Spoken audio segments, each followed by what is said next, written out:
Welcome to the 21st century. We live in a blessed time now, don't we? We have modern conveniences all around us due to the omnipresence of internet connectivity. With the press of a button or click of a mouse, you or I could order a pizza right now. With our phones, we can control the temperature, lighting, and security of many of our houses. Using this amazing interconnectivity and the available AI assistants we now have access to, we can start our dishwashers or light our stoves remotely.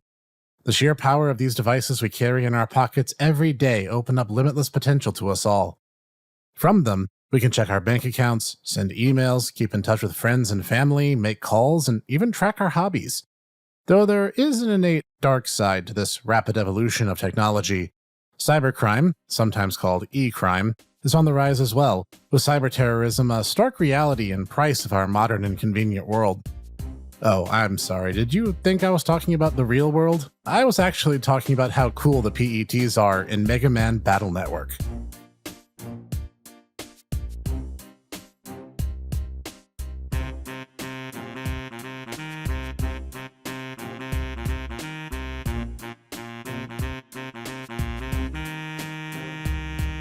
Greetings everyone, this is the Hipster Snek, bringing to you this half-series long review of the amazing MegaMan Battle Network franchise by popular demand.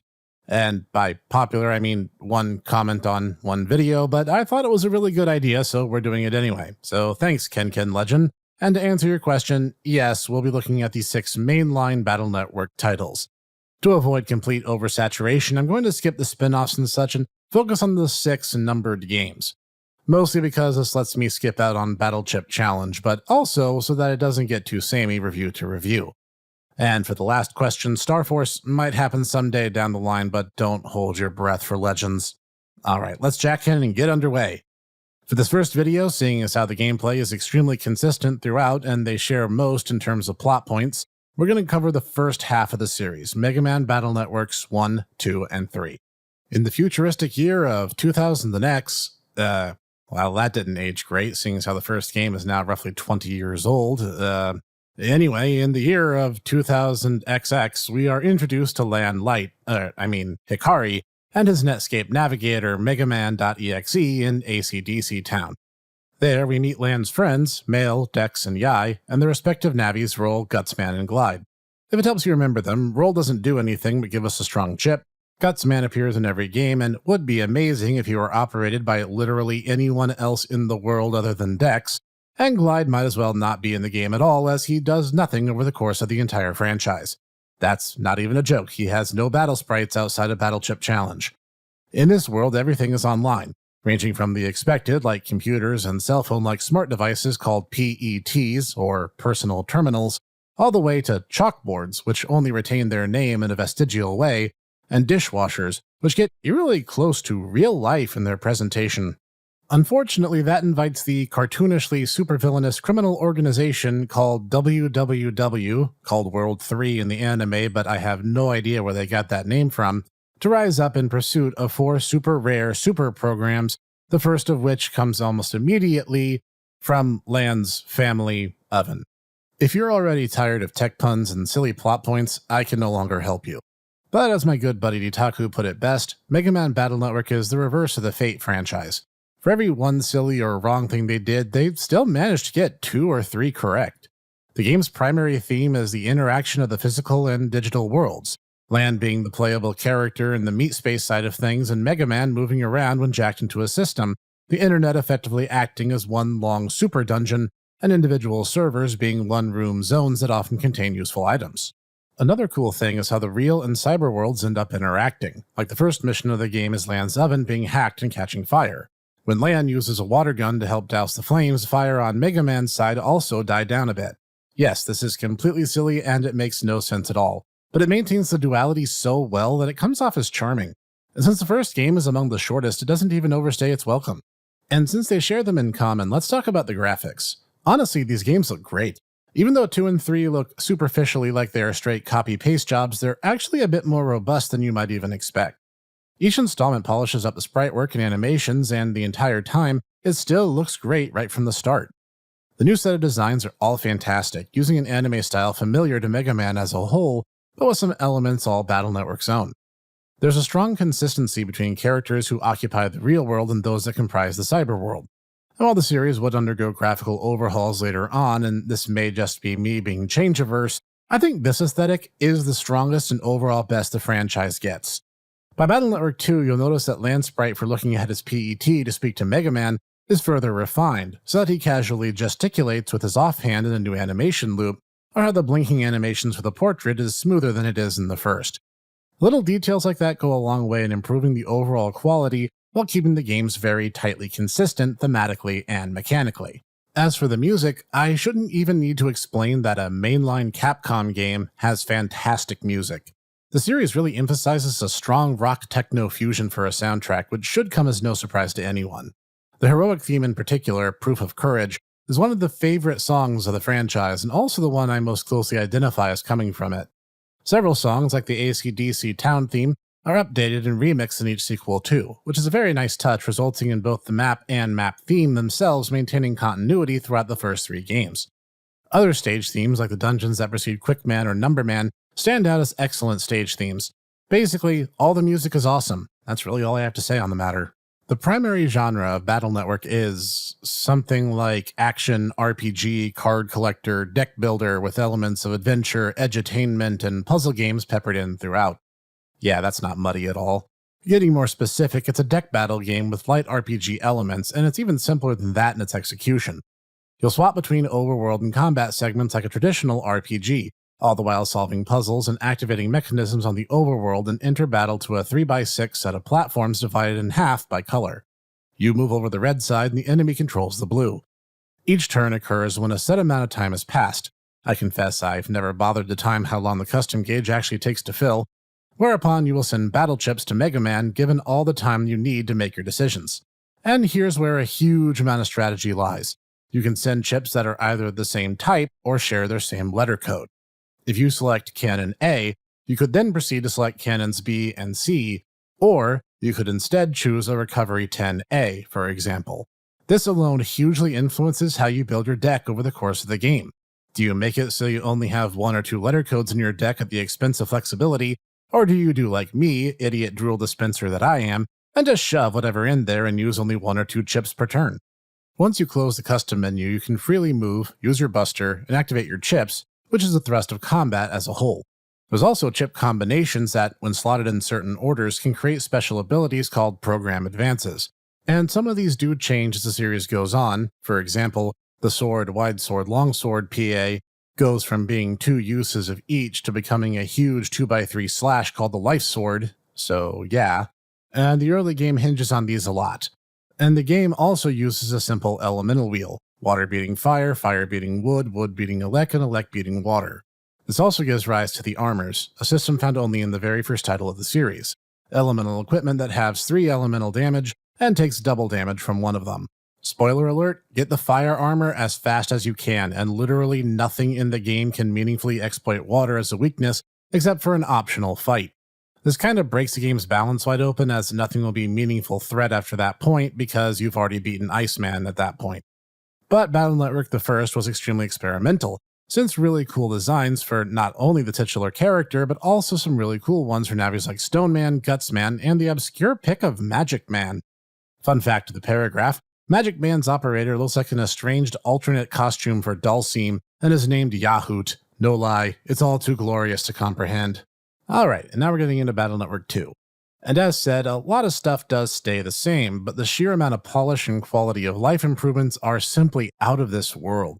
For starters, the overall map layout of the net areas is vastly improved. I cannot explain to you what a world of difference something as simple as a different background layer can achieve. Seriously, the internet of Battle Network 1 is some 16 areas deep, and every single one maintains the same set dressing and music, the only thing differentiating each being the strengths of the virus random encounters between one from the next. Here, not only are there net squares now, areas that act as digital towns where MegaMan can gather information and buy items, including the new addition of subchips which behave in the same fashion as traditional items do in a normal RPG. But the overall layout is vastly improved as well, and you get a sense of not only a worldly continuity, but of logical progression not found in the first. And immediately you'll notice massive touch-ups to make the GUI much more user-friendly, with all chip letter codes always being on display while on the chip menu screen. Such a small change just completely enhances the game's overall feel. And on top of that, you'll notice you no longer heal to 100% after each battle ends. That goes hand in hand with the sub-chips I mentioned, which can now allow you to heal on command simply by using some basic items. However, there's no need to panic, as you still completely heal from any injuries upon jacking Mega Man out of whatever system he was in. And my personal favorite feature of the game is the new style change system, introduced after a certain plot point in the story. After a set number of battles, Mega Man will change into a new style, which consists of two parts. The first is a randomly assigned elemental alignment, and the second is based on how you've been playing the game. Gut styles are awarded to people who rely heavily on their busters to defeat enemies, and it doubles buster damage but sets the rapid to just 1. Shield styles are given to players who use lots of barriers, shields, and recovery chips in battles, and it lets you begin every encounter with a one-time use barrier automatically engaged, and the ability to throw a shield up as a free action once per encounter. Team styles are granted when you rely extensively on the summons chips, and allow you to set 2 more summons chips into your deck for a total of 7. And lastly, custom styles are for people who use the add command to draw more chips each fight. And needless to say, I've never gotten a custom style before. And your color will shift to correspond to your given elemental alignment as well, given that your version of Mega Man will have a very distinct look. Every so often, you'll be granted another form based on how you've been playing since the last style change. So if you don't like one in particular, try shifting how you play for different results. This will help custom tailor your play through the game to better suit your style. And story-wise, Battle Network 2 is, well, let's just say I'm genuinely stunned it managed to get a Western release. It's up and away the darkest storyline of the 6 main games and comes right on the heels of the September 11, 2001 attacks. And what some of the major story beats might be, you ask? How about a chemical attack to try to kill a small girl, a subway bombing, an airline hijacking, and fanatical agents of a terrorist cell proudly exclaiming "God bless gospel"? The WWW wanted to inconvenience society back to the 1980s. Gospel went hardcore. But I don't fault the game for this tone, as it does seem like a logical escalation of threat, and honestly it's my favorite installment of the main games. Before you ask, my personal favorite style in the game is Heat Guts. And last for today, we'll look at Mega Man Battle Network 3, which got pointlessly Pokémoned into 2 essentially identical versions for double profits. And it's even worse in Japan, which got a white, black, orange, and blue version for a grand total of 4 pointless, samey treks through the same story and content. As I've read, what little in the way of differences actually existed between the 4 were cleanly split into the white and blue versions that we got in the West. That stupid and pointless marketing gimmick aside, 3 did some things way right and also managed to make quite a few mistakes in so doing. Pretty much every enhancement gets coupled with a downside. To start, the net areas are given different colored main streets throughout them, showing you the most effective paths to their net square areas. Major props, this was a huge improvement and it makes getting started easier. The downside to this is the beach area continues to exist, and if you played this game you already know what I'm talking about, as the main street through beach area is a gigantic loop that takes you nowhere. So thanks Capcom for that. 3 also introduced the series staple of the Navi Customizer, a grid of blocks where different Tetris-like blocks, or programs really, are installed following a set of basic rules, adding a character customization / puzzle game element to your character progression. The system is super neat and full of tricks and Easter eggs, and it's fun to play with. Downside, it will always be clogged up by plot mandatory programs that are terrible and don't do anything but get in the way. Upside, the first half of the plot revolves around the N1 Grand Prix, a net battling tournament, and the entire arc surrounding it is done masterfully well and is immensely satisfying. Downside, the rest of the story after that takes a meteoric nosedive in quality and feels like it was written by a completely different story team, culminating in what is either a mistaken translation or just an extremely confusing chronology of the story, which later events of the series might very well contradict. Upside, the game also introduces 3 new style changes in addition to the previous 4, Bug, Ground, and Shadow styles. Downside, it makes Ground exclusive to white and Shadow exclusive to blue. Ground style is obtained by using chips that influence the battle stage a lot. Shadow style is unlocked by using lots of invisible, shadow, or ninja-like chips, and the Bug style is unlocked by deliberately breaking the rules of the Navi Customizer in order to cause bugs to happen to Mega Man. Needless to say, my favorite style is Wood Bug, as wood is the strongest element in the game, and coupled with the most basic Navi-Cust programs and the Grass Stage chip that you can buy very early in the game, literally only one boss in the game can actually beat you. So yeah, there are some balance issues Capcom didn't really address with this title. But overall, I don't begrudge 3. It's flawed, but it's very experimental, and it moves the overall story arc along in a very logical way. And the gameplay systems are much better explained than, say, Battle Network the First.